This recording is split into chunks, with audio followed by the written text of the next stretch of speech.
మనం ఇప్పటికే చర్చించాం. ఒక యాక్సిడెంట్ జరిగితే ఆ యాక్సిడెంట్ చేసిన సామాన్యుడైతే దర్యాప్తు ఒకలాగా, లేదా రాజకీయ నాయకులకి పలుకుబడి ఉన్న వాళ్ళకి జరిగే దర్యాప్తు ఒకలాగా జరుగుతోంది అని మనం 2-3 రోజులుగా డిస్కస్ చేస్తున్నాం. ఇంతకీ 2026 ఆగస్టు 16 మధ్యాహ్నం 3 గంటల సమయంలో మాదాపూర్ ఇనార్బిట్ మాల్ ఎదురుగా రోడ్డు దాడుతున్న సమయంలో ఒక అత్యంత ఖరీదైన కారు, ఆస్టన్ మార్టిన్ కారు ఒక యువతిని ఢీకొట్టడం జరిగింది. భారతీ ముఖి ఆమె పేరు, వయసు 26 సంవత్సరాలు.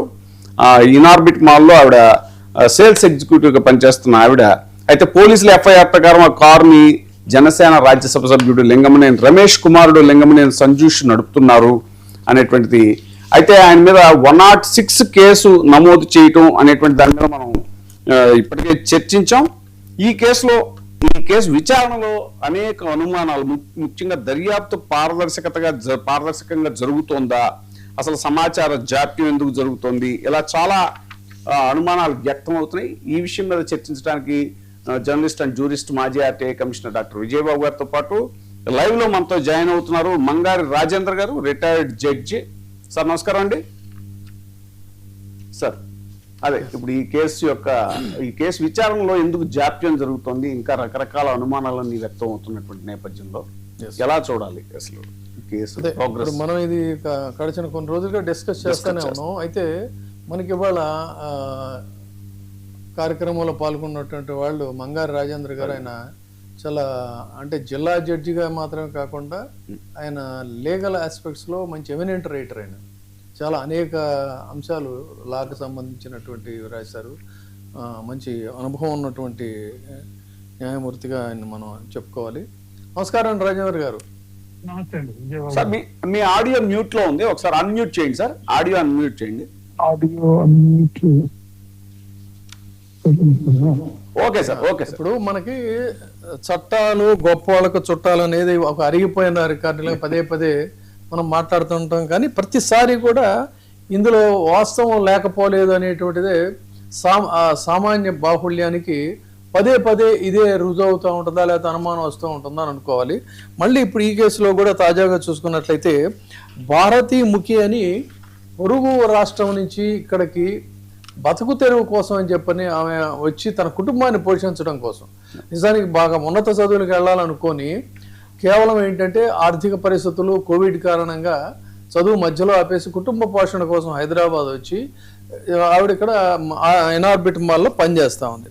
సో అలాంటి పరిస్థితుల్లో రోడ్డు దాటుతున్నటువంటి సమయంలో ఇది ఆ లైఫ్ స్టైల్ స్టోర్స్లో పనిచేసే సేల్స్ ఎగ్జిక్యూటివ్ రోడ్డు దాటుతూ ఉంటే చాలా అత్యంత ఖరీదైనటువంటి విలాసవంతమైనటువంటి ఈ ఆస్టన్ మార్టిన్ కారు ఒక్కసారిగా ఆమెను ఢీకొట్టడం జరిగింది. ఎవరంటే ఈయన ఘనత వహించినటువంటి ఎంపీ లింగమనేని రమేష్ కుమార్, జనసేన ఎంపీ. ఆయన ఘనత వహించినటువంటి ఎంపీయే కాదు, ఆయనకి చట్టాలు అంత పెద్ద సీరియస్గా ఆయన పరిగణలోకి తీసుకోరు. ఎందుకంటే ఆయన కట్టినటువంటి ఇల్లు కూడా నదీ గర్భంలో, ఆయన అన్ని రకాలైనటువంటి పర్యావరణ అనుమతులు కానీ అవి కానీ ఇవన్నీ లేకుండా ఆయన ఇల్లు కట్టి సాక్షాత్తు రాష్ట్ర ముఖ్యమంత్రిగా దాన్ని మరి ఏ విధంగా ఇచ్చాడో తెలియదు. కానీ మీరు ఉండండి, ఏం పర్వాలేదు, చట్టాలు మనకి పెద్ద ఇష్యూ కాదన్నట్టుగానే అనేక మంది పర్యావరణవేత్తలు దాని మీద మాట్లాడినా కూడా డోంట్ కేర్ అన్నట్టుగానే సరే సహజంగా మరి ఆ దీంట్లోనే మరి ఇదవుతుంది. కాబట్టి అత్యంత రద్దీగా ఉండే ప్రాంతంలో ఈ ఖరీదైనటువంటి కారు అక్కడికి వెళ్ళిన తర్వాత ఇది యాక్సిడెంట్ అయింది. యాక్సిడెంట్ అయిన తర్వాత మరి సంగతి మామూలే కదా, అక్కడి నుంచి తప్పించుకొని వెళ్ళిపోవాలని అక్కడ ప్రత్యక్ష సాక్షుల కథనం ప్రకారం అతను తప్పించుకొని వెళ్ళిపోదాం అంటే వాళ్ళందరూ కూడా అడ్డుపడ్డారు. ఈ ఎవరైతే ఆ విక్టిమ్ స్నేహితురాళ్ళు పాపం కాపాడటం కోసం హాస్పిటల్కి తీసుకెళ్ళడానికి తప్పని చేస్తే కారు అడ్డగించి అదే కారులో వాళ్ళు తప్పనిసరి పరిస్థితుల్లో ఆ కారులో అపోలో హాస్పిటల్స్కి తీసుకెళ్ళిన తర్వాత ఇచ్చిన స్టేట్మెంట్ ఏంటి అన్నట్లయితే నేనే స్వయంగా కారులో తీసుకెళ్ళాను అన్నాడు. కానీ పోలీసులు ఇంకొక కథనం ప్రకారం ఏంటంటే ఇతను అక్కడ అప్పచెప్పేసి ఇంటికి వెళ్ళిపోయాడు. ఇంటికి వెళ్ళిపోవటం అంటే దాని అర్థం ఏంటి? అబ్స్కాండింగ్ అనే కదా. పోలీసులు ఇంటికి వెళ్ళి అతన్ని తీసుకొచ్చారు. ఇంత జరిగిన తర్వాత మధ్యలో డ్రైవర్ని కూడా మార్చే అదే ఇవన్నీ మనం ఒకసారి వారితో కూడా మాట్లాడతాం. ఆ ఎఫ్ఐఆర్లో ఇంకో భయంకరమైనటువంటిది ఏంటంటే దారుణమైన పరిస్థితి. ఎఫ్ఐఆర్లో చాలా వరకు కూడా తండ్రి పేరు కానీ ఇతర డీటెయిల్స్ అన్ని కూడా ఫిలప్ చేయలేదనేది కూడా ఒక వార్త మనకు వచ్చింది.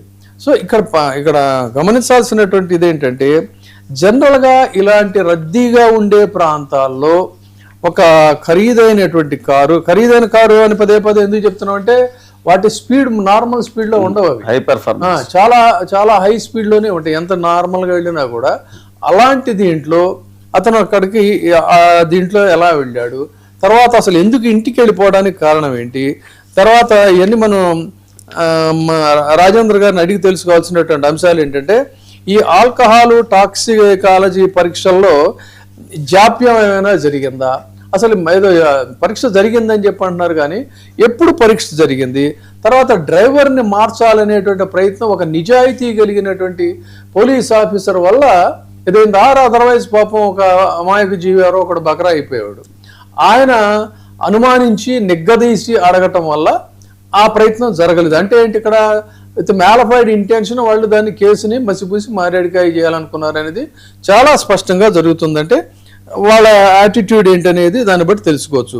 కాబట్టి ఇక్కడ ప్రమాదం జరిగిన వెంటనే ఈ కమాండ్ కంట్రోల్ సీసీటీవీ కెమెరాల డేటాని డిజిటల్ హ్యాష్ వాల్యూలతో ఫ్రీజ్ చేశారా లేదా, తర్వాత ఇక్కడ ఎవరైతే వాళ్ళు ప్రత్యక్ష సాక్షులు ఉన్నారో వాళ్ళందరినీ కూడా మీరు ఆ సాక్ష్యాలన్నీ రికార్డ్ చేశారా లేదా, ప్రాసిక్యూషన్ పటిష్టత ఎంతవరకు ఉన్నది అనేటువంటిది మీరు ఆ సెక్షన్స్ పెట్టినప్పుడు అసలు 105 BNS ఎందుకని పెట్టలేదు, ఎందుకంటే ఇతను ఆ రద్దీగా ఉండే ప్రాంతాల్లో ఆ కారు వేసుకొని వెళ్ళినట్లయితే అది యాక్సిడెంట్ అయితే ప్రమాదం అవుతుందనేటువంటిది తెలుసు.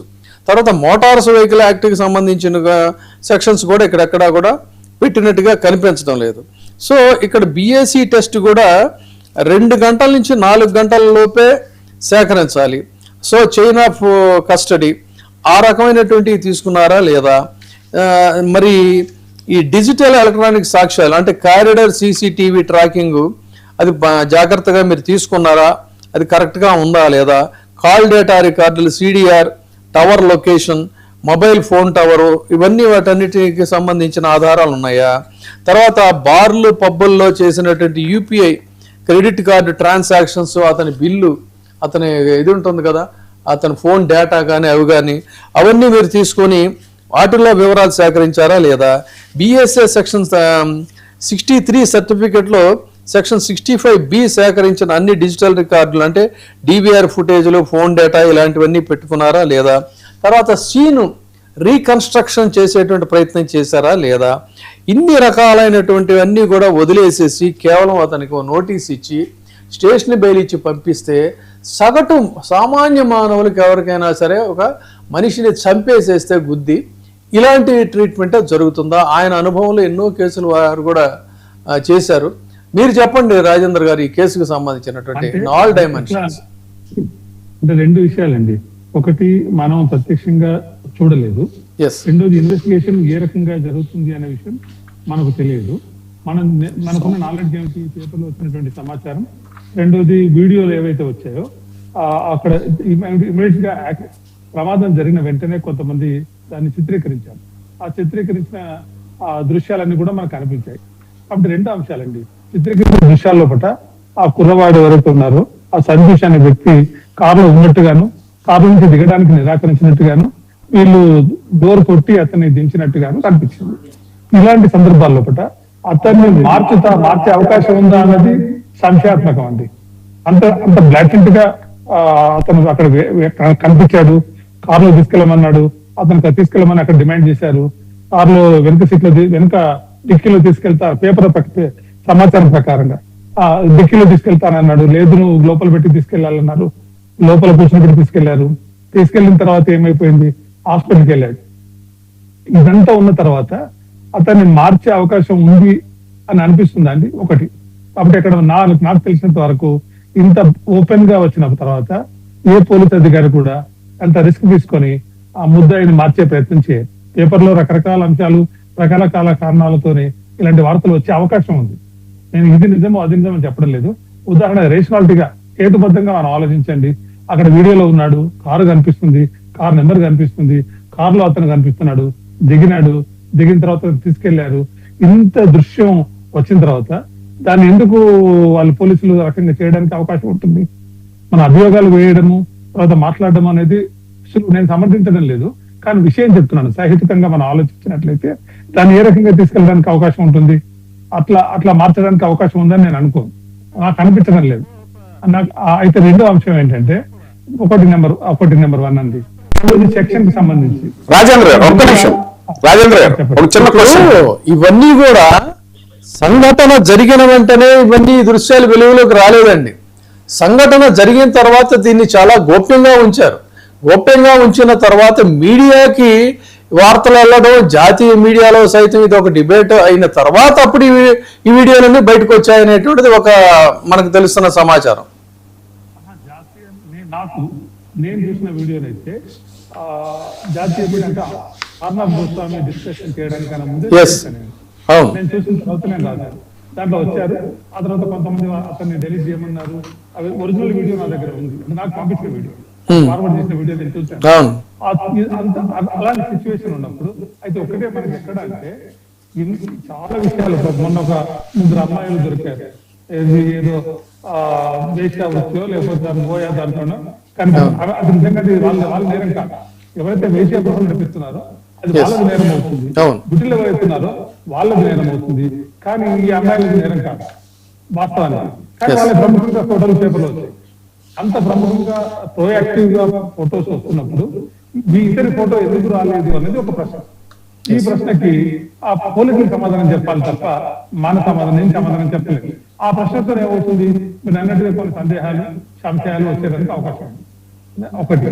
రెండోది ఏమిటంటే ఎఫ్ఐఆర్ ప్రకారంగా చూసినట్లయితే అది అదే రోజు నమోదు చేసినట్టుగా ఉంది, వేరే రోజు నమోదు చేసినట్టుగా లేదు. యాంటీడేటెడ్ ఎఫ్ఐఆర్స్ కూడా ఉంటాయి. అంటే మనం ఈ రోజు నమోదు చేస్తాము, కానీ ఆ రోజు నమోదు చేసామా లేదా అని చెప్పలేదు. అది కోర్టుకు ఎప్పుడు జరిగిందని దాన్ని చూసినట్లయితే తెలుస్తుంది. కోర్టుకు అదే రోజు జరిగిందా, మర్నాడు జరిగిందా, ఉదాహరణకి ఈ రోజు 16 నాడు యాక్షన్ జరిగింది, 16 సాయంత్రం ఎఫ్ఐఆర్ రిసీవ్ చేశారని మనకు అనిపిస్తుంది. ఎఫ్ఐఆర్ అది కోర్టుకు 16 నాడు ముట్టిందా, 17 నాడు ముట్టిందా, 18 నాడు అందిందా అనేది మనం చూడాలి.